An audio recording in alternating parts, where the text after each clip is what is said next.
Alright, so we're working on an '09 F750 today. Same story, different chapter, I guess. I gotta take the box off, the lift gate off, all that stuff, but I'm not gonna bore you with that because you guys have seen it a bunch of times. If you haven't, you can scroll through. I've done it probably in video 4 or 5 times. I've taken off probably in the last few years hundreds of these boxes, I'm sure. Anyways, we're going to talk about the running problem with this. This truck is an '09 with a 6.7 Cummins. This company typically doesn't get rid of their trucks till they're in the 300,000 mile to low 400s. High 300s, low 400s. That's usually where they get rid of them. This one's only got like 170 something on it.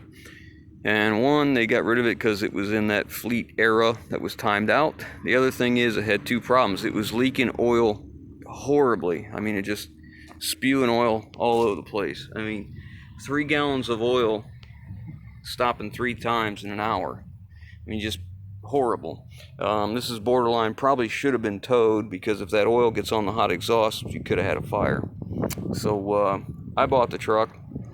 I'm not afraid of an oil leak. It's not coming out of the crankcase or the breather or anything like that. It's just an external oil leak. So when I looked at the truck, you could see the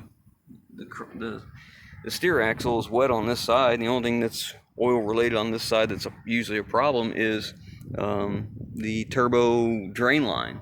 And you guys can see that.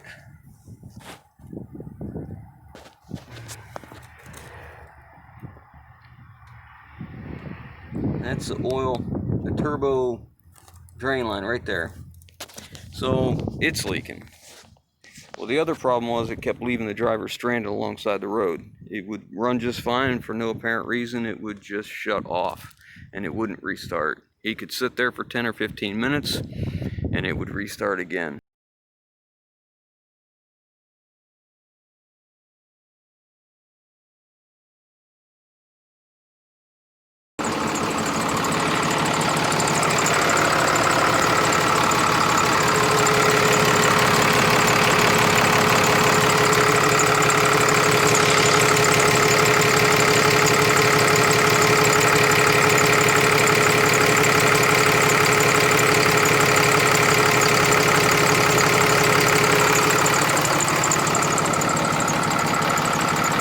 Alright, so the oil leak is the turbo oil return line.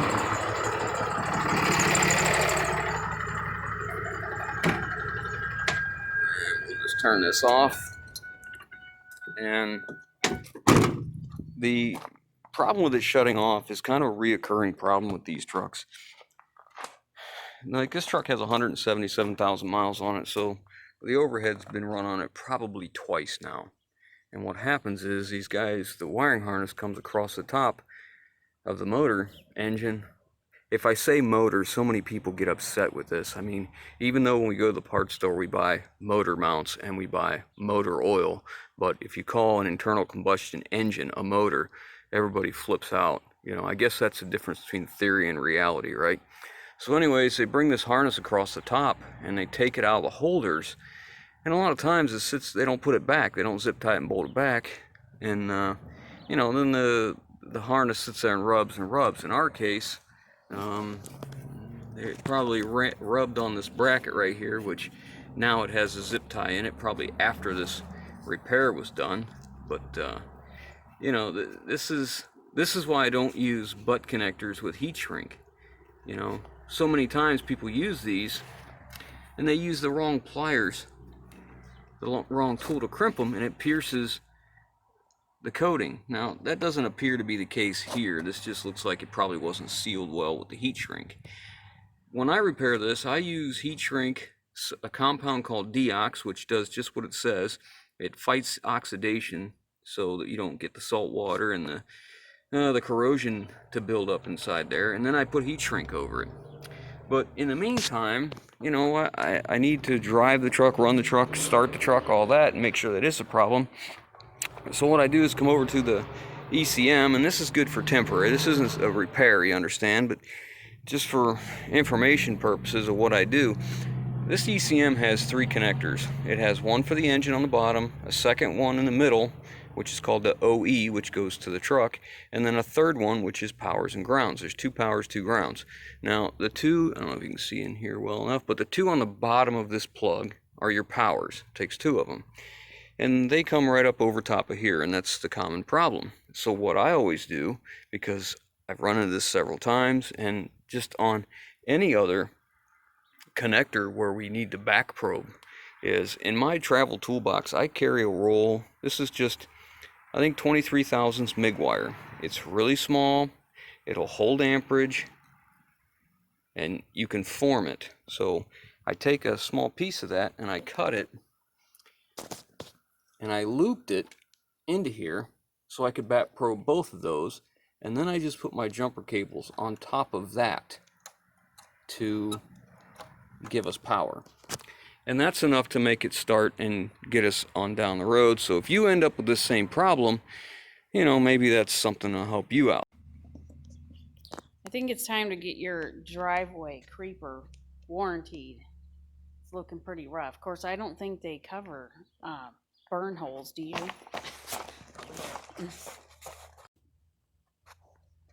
Well, the tubes broke off in the block. That's probably why they didn't fix it, because it's going to require dropping the oil pan.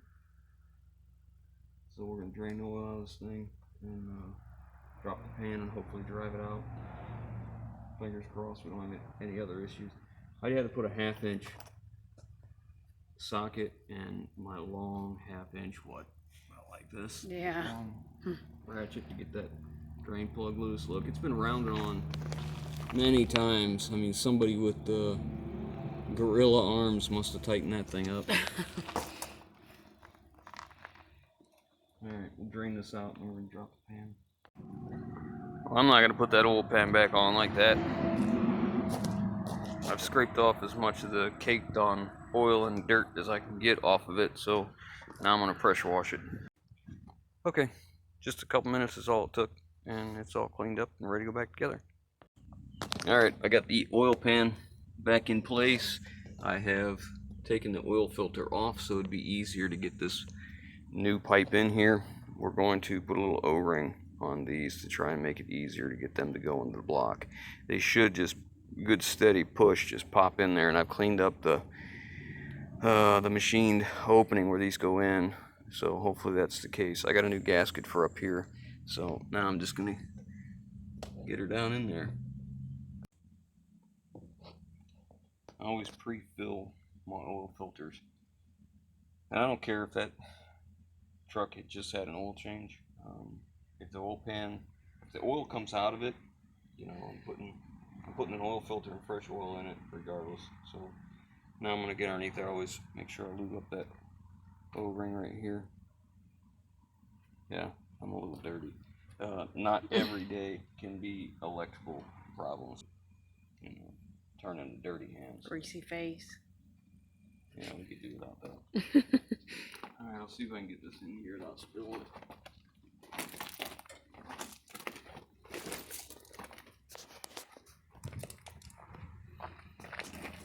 It's kind of an obstacle course of wires through here. Won't fit through there. Won't fit through there. So my options are to go this way.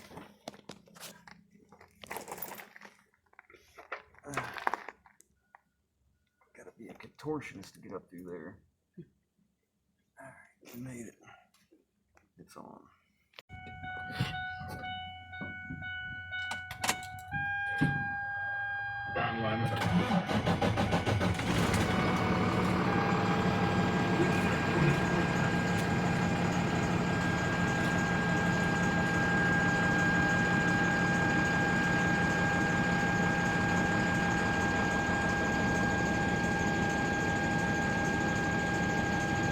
He's out there checking for leaks. Well, like, wow. It never was on once. As soon as I turned it on, it wasn't on. Oh, but you got oil pressure. Yeah. Okay. It looks good in here. Go ahead and shut it off.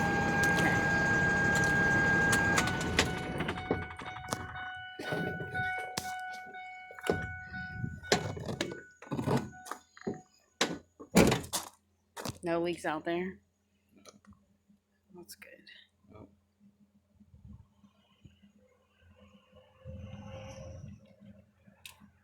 Should have got fuel filter box added. Think about it.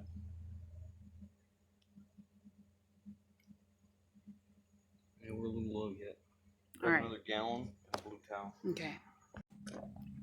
Alright, so I pressure washed it and I've zip tied back the wiring harness, and the position of these holders is very important, you know, to guide it the way it should be. So I went across the wiring harness and made sure it's zip tied everywhere. Only thing left to do now is tighten up the battery terminals, because I removed the positive right in here for the liftgate cable, and that's hard to do watching through a camera. And I disconnect the positive on the starter side when I was taking that tube in and out near the starter. Alright, so now I'll put the cover back on there and we'll take her for a ride and make sure she's all fixed. I did take this side and pressure washed it as well. Got it all cleaned up. You know, I just don't like a dirty motor to work on. And I took the plug apart and pulled the pins out to make sure the fitment was tight, because sometimes that's an issue as well. So I did all that, and I think we are ready to take her for a test drive, make sure she's okay. So far so good. Been driving for about 15 minutes now, and I haven't had one issue whatsoever. Been hitting some pretty rough roads, as you can imagine, as you can hear.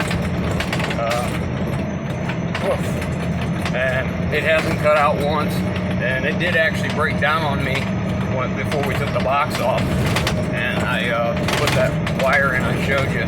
But so far so good. So we'll get back and we're going to drop this off over one of the other properties and pick up some other stuff that we need to work on. So we'll bring it back as soon as we get there. Okay, here we are. It did just fine. I'm gonna have to tell you, I believe that's fixed. So we'll revisit this project some other day. I've got some other things I have got to get going and getting worked on, and I do have quite a few of these trucks, and they all need the same thing done to them. You know, shortened up, need to put dump beds on or something else. But anyways, there's another one fixed. If you guys like what we're doing, give us a thumbs up. If you haven't already, hit the subscribe button. You leave your respectful comments down below, guys. We'll catch you on the next one. So here's another one. This is the same truck. It's an 09 F750 Cummins. You know, identical. I buy these from the same company all the time. This one had a similar problem. It would shut off for no apparent reasons, left the driver stranded many times. It's been towed. I bought it not running. Since then, I've got it running, and it runs and drives just fine. And I've already bought the upfit of what we're going to put on. So here soon we'll be taking this box and that liftgate off too. So you guys can look for that in an upcoming video here pretty soon. So thanks for watching.